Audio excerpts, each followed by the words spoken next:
Assalamualaikum warahmatullahi wabarakatuh. Perkenalkan, nama saya Ai Ahmad Hidayah. Bapak Mahfud Solihin yang kami hormati, kami dari kelompok 3 kelas bisnis etik UGM Jakarta kelas 39D kali ini akan coba memaparkan materi tentang ethics and the environment. Di kelompok kami terdiri dari 4 orang, saya sendiri tadi Ai Ahmad Hidayah, ada Mbak Margareta Tarigan, lalu ada Mas Perkasa Agape Subiarto, dan Mbak Uda Ayu Anggraini. Kami akan coba memaparkan materi tentang ethics and the environment ini secara komprehensif yang kami bagi ke dalam 4 bagian. Yang pertama adalah terkait the dimension of pollution and resources depletion. Yang kedua adalah the ethics of pollution control. Dan yang ketiga adalah the ethics of conserving depletion resources. Lalu yang terakhir adalah case study gas or growth. Yang pertama coba kami paparkan tentang the dimension of pollution and resources depletion. Polusi sudah menjadi masalah yang mengglobal.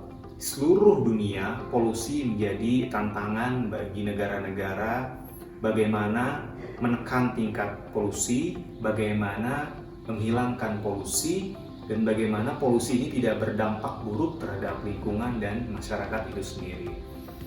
Yang kedua selain polusi adalah depletion of resources. Sumber daya alam yang semakin menipis di sini juga menjadi tantangan tersendiri bagi negara-negara di dunia karena memang jumlah yang semakin berkurang sementara pemanfaatannya terus digunakan secara masif oleh berbagai negara di dunia gitu ya. Selanjutnya saya coba akan memaparkan tentang polusi. Polusi sendiri terbagi 3 jenis atau 3 bagian. Yang pertama adalah polusi udara. Seperti kita tahu, polusi udara menjadi sangat-sangat mengkhawatirkan sekarang ini dan yang paling mengkhawatirkan dari 3 jenis polusi yang ada.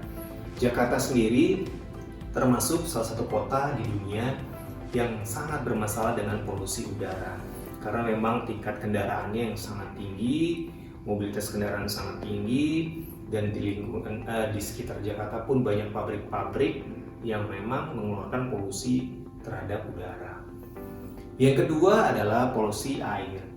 Nah, polusi air juga sangat mengkhawatirkan. Di Jakarta sendiri kita bisa melihat kali-kali sungai di Jakarta sangat tercemar dan itu menyebabkan polusi dan bisa berbahaya terhadap lingkungan atau masyarakat sendiri karena banyak juga air tanah yang masih dikonsumsi oleh masyarakat.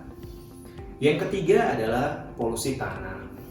Pembuangan limbah, nuklir, sampah yang tidak dikelola dengan baik itu menyebabkan polusi tanah yang justru juga bisa sangat mematikan terhadap masyarakat atau orang-orang dan tidak baik juga untuk lingkungan. Untuk itu, polusi harus dikelola dengan sangat baik, melibatkan semua stakeholder, tidak hanya pemerintah, tapi juga masyarakat itu sendiri yang menjadi bagian penting dan dinas-dinas terkait yang memang melakukan konservasi atau melakukan peninjauan atau pengelolaan terhadap polusi itu sendiri. Gitu. Selanjutnya adalah kita coba bedah sebenarnya polusi apa sih yang sangat tinggi dan sangat berbahaya gitu ya. Di Jakarta sendiri berdasarkan penelitian, polusi udara memiliki tingkat kritikal yang paling parah ya. Di Jakarta banyak juga kematian yang disebabkan oleh polusi udara karena memang polusi udara di Indonesia, terutama Jakarta, sudah sangat mengkhawatirkan gitu. Lalu polusi air atau limbah dari air juga itu di sini sudah sangat mengkhawatirkan. Banyak sungai-sungai atau kali-kali yang tidak baik gitu ya, airnya keruh, hitam, bahkan banyak sampah, itu juga menyebabkan hal yang tidak baik buat masyarakat itu sendiri. Selanjutnya adalah polusi yang diakibatkan oleh timah. Di sini juga sangat tinggi dan memang tidak dan sangat mengkhawatirkan gitu ya.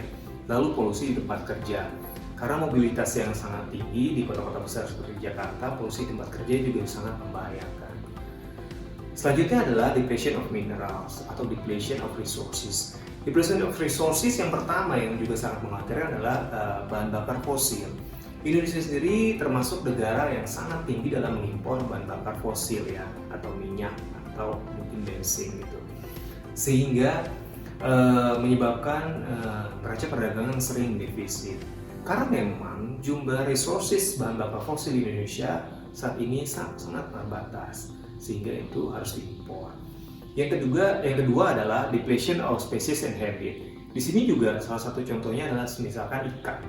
Banyak ikan-ikan seperti salmon atau tuna itu jumlahnya sudah semakin terbatas karena semakin masif diburu untuk dikonsumsi oleh manusia atau masyarakat gitu ya, sehingga menyebabkan polusi juga, atau bukan polusi maksud saya, menyebabkan kehabisan atau semakin menipis jumlahnya. Yang ketiga ada depletion of mineral. Seperti kita tahu mungkin nih, kalau yang terkenal mineral logam seperti emas atau berlian ya, jumlahnya juga semakin terbatas. Ada lagi juga mineral-mineral lain seperti uranium, plutonium yang dipakai untuk nuklir dan penelitian, itu jumlahnya juga semakin terbatas. Nah, makanya depletion of resources ini menjadi concern juga negara-negara di seluruh dunia. Gitu.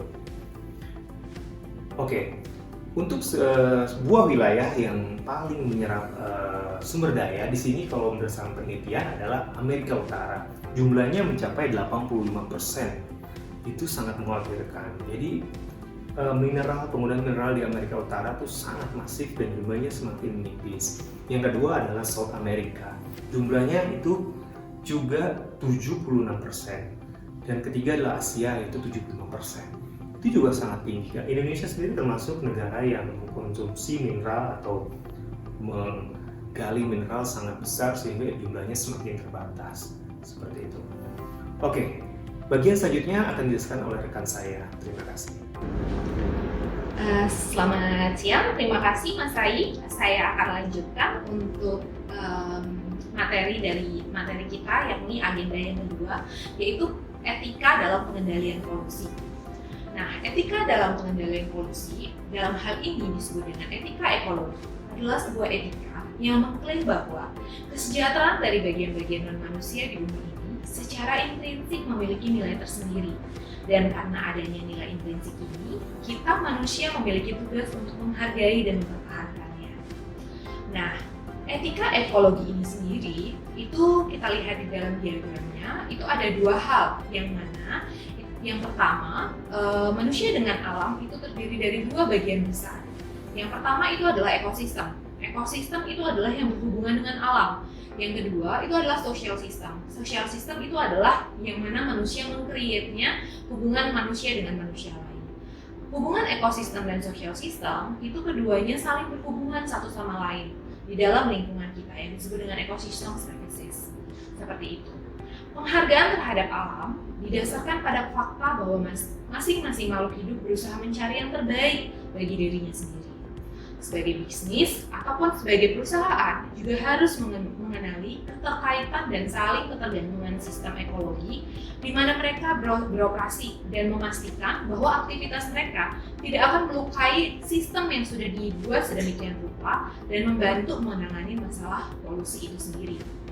Nah, kita manusia juga adalah bagian dari sistem ekologi ini. Oleh karena itu, kita memiliki kewajiban moral untuk melindungi kesejahteraan tidak hanya manusia, tapi juga bagian yang bukan dari manusia, yakni alam. Environmental right are human right, ataupun hak lingkungan juga adalah hak dari manusia. William T. Blackstone menyatakan bahwa kepemilikan atas lingkungan yang nyaman tidak hanya sangat diinginkan, namun merupakan hak bagi setiap manusia. Manusia juga memiliki hak atas lingkungan yang layak, walau mungkin dilanggar oleh praktek-praktek yang dapat merusak lingkungan. Hak lingkungan juga dapat mengakibatkan larangan yang mutlak terhadap polusi-polusi yang ada, walaupun sebagian konsekuensinya, maka biaya yang kita keluarkan untuk bisa membuat polusi itu menjadi tidak ada di muka bumi ini, itu lebih besar biayanya daripada manfaatnya. Market and partial control. Industri memiliki efek samping secara lingkungan, yakni ada potensi jika tidak sebaik mungkin menjaga, maka industri tersebut bisa mencemari lingkungan.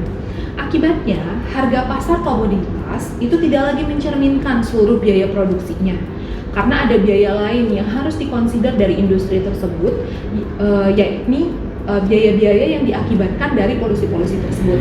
Seperti itu. Sehingga masyarakat sendiri yang merasakan akibat dan dampak dari polusi tersebut itu akan merasa dirugikan secara keseluruhan. Dikarenakan mungkin secara ekonomi itu akan menurun dikarenakan polusi tersebut secara masif dapat mengganggu kesejahteraan hidup dari masyarakat yang terkena dampak polusi. Ada dua tipe biaya dalam melakukan kegiatan ekonomi. Yang pertama itu adalah private cost. Private cost adalah biaya yang harus dikeluarkan individu ataupun perusahaan untuk terlibat dalam kegiatan ekonomi tertentu. Sedangkan untuk social cost itu adalah biaya internal swasta ditambah dengan biaya eksternal untuk terlibat dalam kegiatan ekonomi tertentu. Contoh dari private cost itu adalah misalnya melakukan pembayaran listrik untuk menghasilkan ataupun memproduksi satu jenis barang tertentu. Nah, polusi ini itu akan membebankan yang disebut dengan biaya eksternal. Misalnya, contoh yang bisa saya berikan itu adalah satu perusahaan itu berusaha untuk menghemat biaya dengan cara tidak memasang pengontrol polusi air. Akibatnya, para kota-kota yang berada di hilir dari sungai tersebut yang melakukan konsumsi terhadap air tersebut itu harus membayar untuk membersihkan air yang sudah tercemari oleh industri tersebut.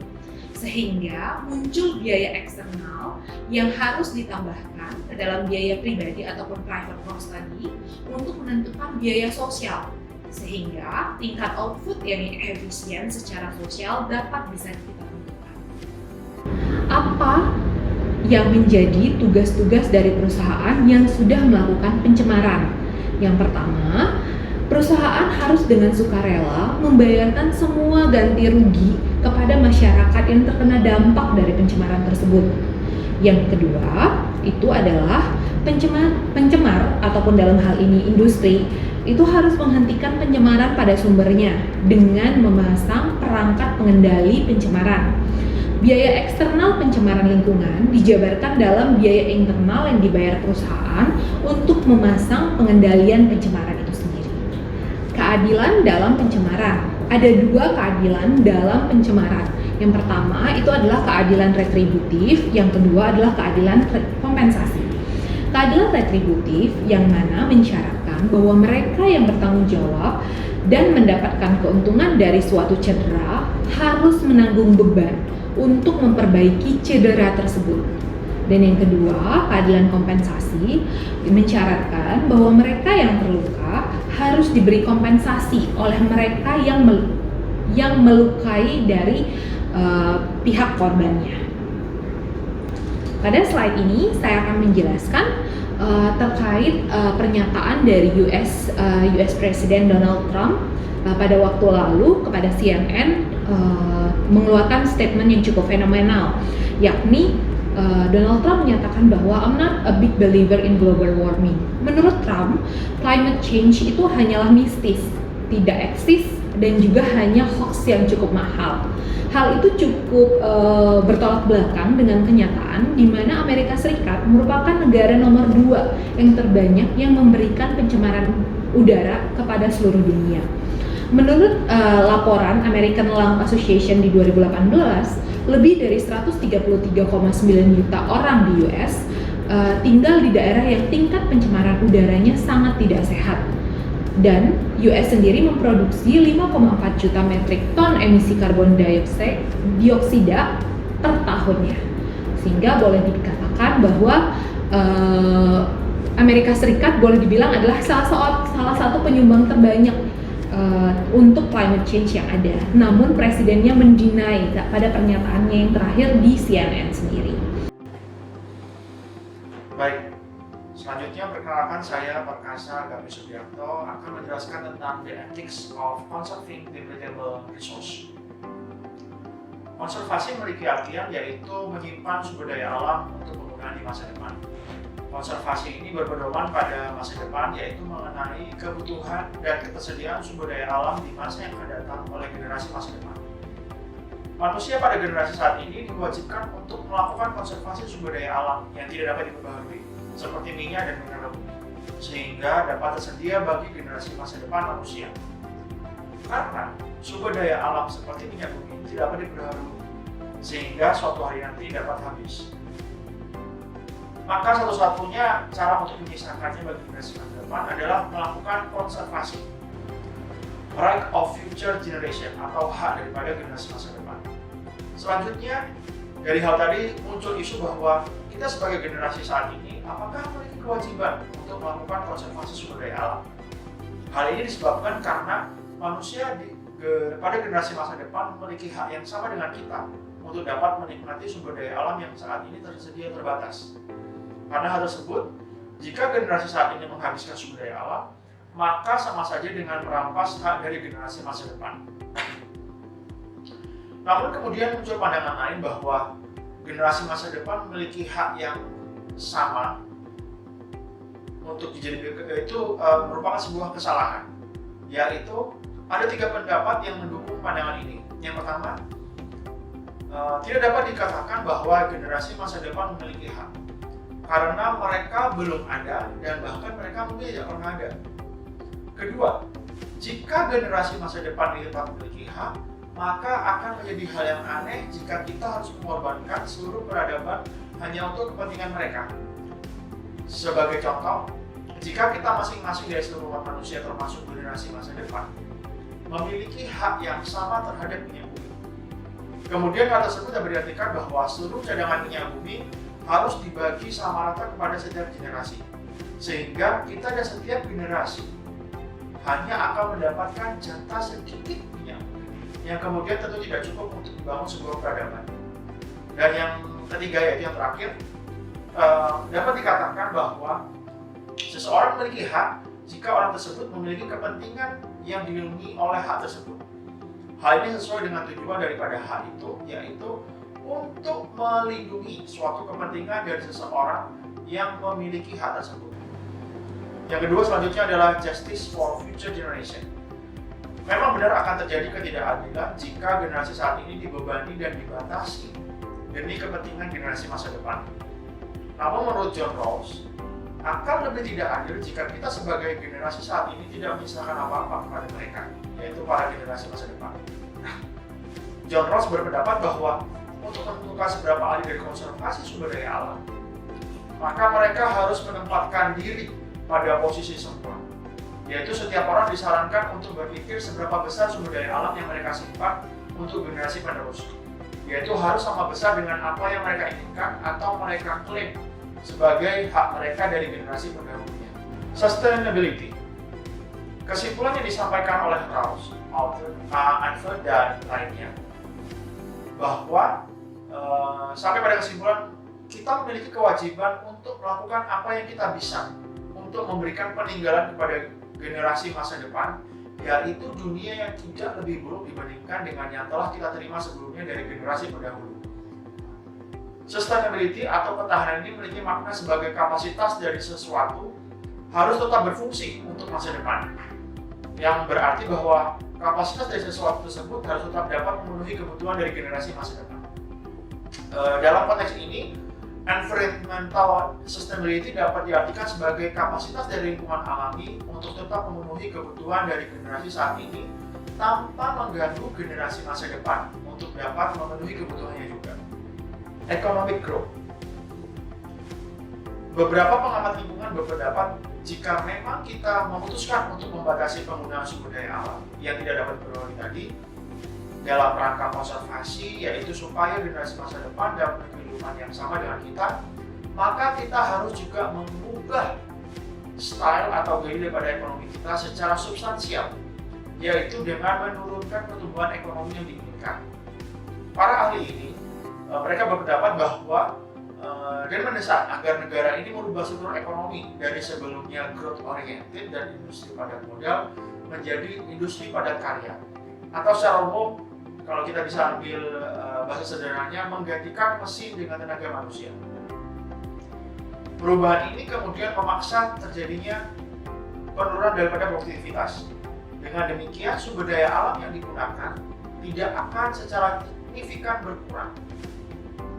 Jika ekonomi dunia ini tetap pada perlombaan saling bertumbuh ekonominya, maka permintaan akan sumber daya alam yang baru ini akan terus meningkat.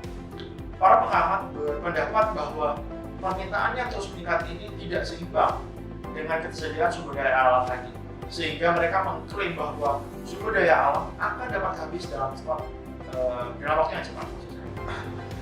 Baik, selanjutnya kami akan ke case study yaitu tentang Grace or Grows. Jadi di sini ada Questar Corporation yang dimana dia merupakan suatu perusahaan yang di daerah Penidel Mesa. Dia menyediakan gas dan bergerak dalam bidang produksi gas sebagai sumber energi yang murah dan ramah lingkungan, bahkan lebih murah dibandingkan dengan bensin dan solar. Nah, si Questar Corporation ini berdampak besar, yaitu membantu Amerika mengurangi ketergantungan pada sumber energi langsung, kemudian mengembangkan bisnis dan menawarkan peluang kerja baru, kemudian meningkatkan tingkat pajak penghasilan, meningkatkan pertumbuhan ekonomi di daerah sekitarnya, dan bahkan 60% dari anggaran dari Wyoming State ini berasal dari royalti atas pengolahan bara dan gas di daerah mereka. Nah, tapi ada satu hal yang menjadi masalah di sini, yaitu Questar Corporation ini berada di wilayah Penidel Mesa, yang dimana sebagian besar wilayah Mesa ini menyediakan tempat berlindung bagi hewan seperti rusa bagal, ada domba, ada sheep, grouse, dan hewan lainnya. Kemudian di Amerika sendiri itu ada namanya Bureau of Land Management, yaitu merupakan badan dari Departemen Luar Negeri Amerika. Dia menghandle sekitar 1/8 dari daratan negara itu, yang merupakan tanah publik Amerika Serikat dari sekitar 700 juta hektar mineral di bawah permukaan tanah.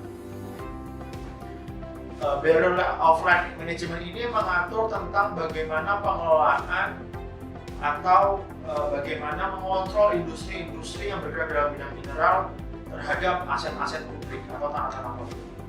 Nah, Questar Operation ini dia berada di daerah selatan Wyoming, yang dimana dia memiliki sumber gas alam yang sangat besar. Bahkan pada tahun 90-an itu, Questar sempat mengembangkan teknik untuk mendapatkan endapan ini dengan memecahkan batu pasir untuk melepaskan gas. Kemudian Questar juga pada tahun 1998 berhasil melakukan uji pemboran. Dan pada tahun 2000, setelah melaporkan dampak lingkungan selesai, Questar diterima. Sehingga keluarlah izin pengeboran dari Biro Pengelolaan Tanah, yaitu Bureau of Land Management tadi itu, sebanyak 900 sumur di tanah daerah Penidel Mesa. Kalau kita melihat dampak daripada Questar sendiri itu, kalau keuntungannya, Questar itu memasok energi besi dan ramah lingkungan dibandingkan dengan energi yang bersumber dari minyak maupun batu bara. Satu. Kemudian kedua, mengurangi ketergantungan energi Amerika Serikat kepada negara asing. Kemudian yang ketiga, menyediakan pekerjaan atau lapangan pekerjaan untuk masyarakat, kemudian meningkatkan pendapatan pemerintah dari pajak dan royalti, serta mendukung pertumbuhan ekonomi untuk wilayah lokal. Nah, untuk kerugian atau dampak negatif daripada pengeboran di Penidel ini, yaitu kegiatan pengeboran ini mengambil atau merusak habitat daripada satwa liar. Yang kedua, operasi pengeboran selama musim dingin mengganggu rute migrasi daripada rusa-rusa tadi dan beberapa hewan hias lainnya. Yang ketiga, operasi pengeboran menyebabkan penurunan jumlah satwa liar dan tingkat kelangsungan hidup pada saat musim dingin. Dan kemudian pengeboran daripada sedimen ini memasuki sungai di sekitar Mesa, sehingga menimbulkan resiko tercemarnya air di sepanjang Penidel Mesa. Nah, kemudian bagaimana dampak dari peraturan Bureau of Land Management ini kepada Questar? Karena kan dia juga mengatur bagaimana antara produktivitas industri atau ekonomi industri dengan tingkat kelangsungan hidup daripada lingkungan alam sekitar dan penduduk penghuninya. Nah, akibat penghentian operasi selama musim dingin ini mengakibatkan beberapa hal, yaitu setiap musim dingin Kestar terpaksa memberhentikan karyawannya. Kemudian setiap musim dingin juga Kestar itu akhirnya merekrut dan melatih karyawan baru, tentunya itu kos. Kemudian pada saat musim gugur, perusahaan harus memindahkan alat-alat mereka dari Mesa. Sehingga apabila nanti pada saat musim dingin juga mereka tidak ada aktivitas produksi, sehingga target proyek mereka akan semakin jauh dan semakin menurun. Hal ini akan tentu juga mengakibatkan dampak negatif daripada biaya operasional prestasi. Assalamualaikum warahmatullahi wabarakatuh. Selamat siang Bapak Mahfudz Sholihin dan teman-teman kelas eksekutif B39D. Saya Uda Ayu Anggraini akan menjelaskan mengenai case study case for cruise. Dalam aktivitas pengoboran terdapat pro dan kontra yang harus kita cermati. Adapun pro dan kontranya adalah sebagai berikut. Adanya aktivitas pengoboran, hal ini akan memenuhi kebutuhan suatu negara untuk kebutuhan energi yang dapat menggerakkan ekonomi. Namun, dengan adanya aktivitas pengoboran gas bagi kehidupan atau habitat dan alam menyebabkan rusaknya alam sehingga mengancam habitat liar yang hampir punah. Di case study ini terdapat 6 pertanyaan. Yang pertama adalah apa saja isu-isu sistematik, perusahaan dan individu yang terdapat dalam kasus ini. Saya akan mencoba menjawabnya mengenai pertanyaan yang pertama. Jadi, dalam isu sistematik dibagi menjadi 3 hal. Yang pertama adalah isu politik, sosial, dan legal. Yang kedua isu ekonomi. Yang ketiga adalah isu lingkungan. Apa saja isu tersebut? Dalam isu politik, sosial, dan legal, secara ekonomi ditemukan sumber gas alam akan tentunya menambah devisa negara, membantu meningkatkan pertumbuhan ekonomi lokal maupun memperkuat ekonomi negara, di mana Amerika Serikat mampu mengurangi ketergantungan konsumsi gas alam dari luar negeri, sehingga mampu meningkatkan kesejahteraan secara politik, dapat memperkuat tawar-menawar dengan negara lain. Dalam isu ekonomi, industri minyak dan gas, jika melihat kesempatan berinvestasi pada pengoboran Penedel Mesa dapat meningkatkan kesejahteraan perusahaan untuk berinvestasi di dalanan dan juga mampu menambah lapangan pekerjaan bagi warga lokal. Dalam isu lingkungan, di sisi lain sebagai banyaknya perusahaan yang melakukan pengoboran akan mengganggu keseimbangan sistem ekologi di Penedel Mesa, perusahaan harus siap melakukan mitigasi dan menghadapi social cost sebagai konsekuensi dan kompensasi rusaknya keseimbangan ekologi akibat polusi dan aktivitas pengeboran. Yang kedua, mengenai isu corporate. Dalam isu corporate dibagi juga menjadi 3 hal. Yang pertama adalah operational issue, financial issue, dan teknologi issue. Yang pada operational issue dalam pengoboran perusahaan dihadapkan dengan tantangan pengeboran di mana untuk setiap pengoboran membutuhkan ruang yang luas dalam melakukan operasi pengoboran. Untuk mencapai drilling site, kemudian diperlukan piping network dan juga aktivitas tanker trucks yang mempengaruhi habitat marga satwa. Dalam financial issue, pada musim dingin di Penedel Mesa, aktivitas pengeboran ditiadakan dan sehingga hal ini mempengaruhi biaya tenaga kerja yang baru untuk di lay off dan baru lagi bekerja nanti setelah pada musim semi. Dan biaya rekrut tenaga kerja baru setelah musim dingin selesai. Hal ini tentunya menyebabkan pembengkakan pada biaya tenaga kerja. Adapun untuk mengikuti peraturan yang dapat beroperasi pada musim dingin, maka perusahaan perlu melakukan investasi teknologi baru yang biayanya cukup mahal. Kemudian pada isu teknologi, Questar menemukan teknologi baru dalam melakukan directional drilling dan second pipe system untuk pengembangan pembuangan limbah. Dalam isu individu, pada isu individu di sini ada 2 orang yang terlibat penting dalam isu individu ini. Yang pertama adalah Jim Sims, yang kedua adalah Drew Bauer. Dalam Jim Sims dia mengenai isu individu ini adalah merupakan negosiator dari koalisi Questar dan perusahaan lain untuk menyarankan melakukan pendanaan riset ilmiah yang dapat membuktikan bahwa burung belibis ini tidak dalam kondisi terancam atau mengalami kepunahan. Di sisi lain, Drew Bauer yang merupakan seorang wakil presiden petroleum dari Wyoming yang menyarankan agar burung belibis dikeluarkan dari daftar spesies yang terancam. Drew mengatakan bahwa spesies yang masuk dalam daftar terancam sangat tidak baik dalam perkembangan bisnis minyak dan gas.